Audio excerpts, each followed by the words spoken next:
President Trump signing an executive order to cut funding to public broadcasting.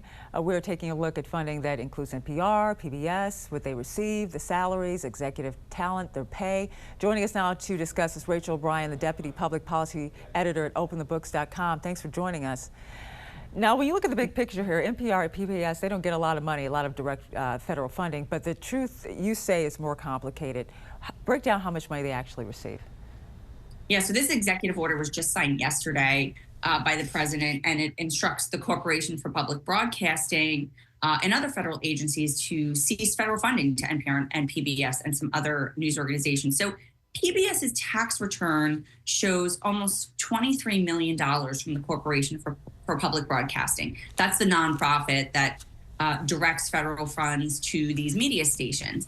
So that's just over 8% of PBS's $272 million that it gets in grants and contributions. NPR looks like it gets as little as $40,000 directly from taxpayers.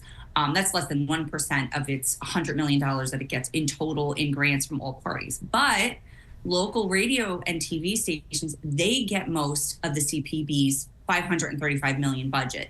They then take at least a quarter of that money, radio stations, and they use it to pay for national shows for NPR. So they pay for Morning Edition, Wait, Don't Tell Me, all the others. So NPR reported almost $100 million from those programming fees last year. So they don't just get the $40,000 directly, they get almost $100 million in taxpayer funds funneled through those local radio stations. Well, of course, they pay some pretty big salaries to executives and big name talent, which is typical. What did you find?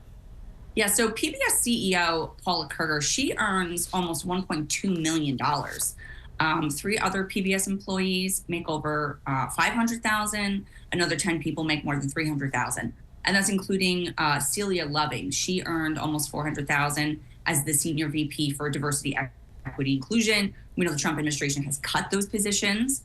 Former NPR CEO John Lansing, he made almost $600,000 when he was there. The new CEO, Catherine Mayer, she began her role midway through the year, so we don't have to pay yet, but it's probably going to be pretty high. On the talent side, like NPR's Steve Inskeep, one of the 4 rotating anchors on Morning Edition, he earned $532,000.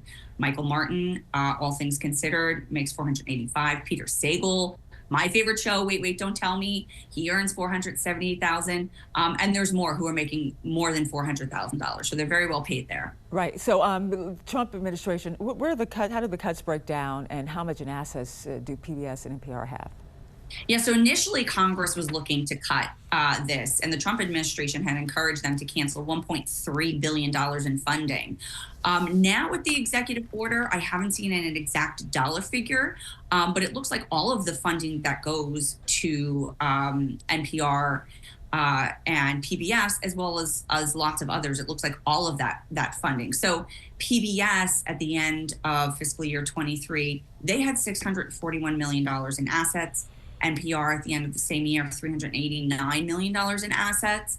And NPR's, ratings keep falling over and over. So, they have these large assets from other funds, right? People donate, they get money from elsewhere. It's not just the government. Large assets, low ratings, but they keep receiving these funds. So, and just a point of order for people who are want to defend Elmo and Cookie Monster, they moved on from the public airwaves. Their streaming home is on Max, and they're currently seeking to go to the highest bidder, a new contract with the highest bidder. So they're not even on PBS anymore. I remember watching a lot of editorial programs on PBS that were very educational. Yep. Deputy Public Policy Editor at OpenTheBooks.com, Rachel O'Brien, thank you for joining us. Thanks for having me.